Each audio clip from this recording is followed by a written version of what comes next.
சங்கீதம் 121 மூன்றாவது வசனத்திலே வாசிக்கும் பொழுது, அவர் உன் காலை தள்ளாட ஒட்டார் என்று எழுதப்பட்டிருக்கிறது.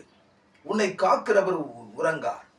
எனக்கு அன்பான கர்த்தருடைய பிள்ளையே, மனிதர்கள் தங்கள் வாழ்க்கையை நினைத்து பார்க்கும் பொழுது ஒவ்வொரு சூழ்நிலைகளிலே தள்ளாடுகின்ற ஒரு வாழ்க்கை, சோதனை காலங்களிலே, வேதனை காலங்களிலே தள்ளாடுகின்ற ஒரு வாழ்க்கை, நம்பினவர்கள் கைவிடும் பொழுது தள்ளாடுகின்ற ஒரு வாழ்க்கை, திக்கற்ற நேரத்திலே தள்ளாடுகின்ற ஒரு வாழ்க்கை.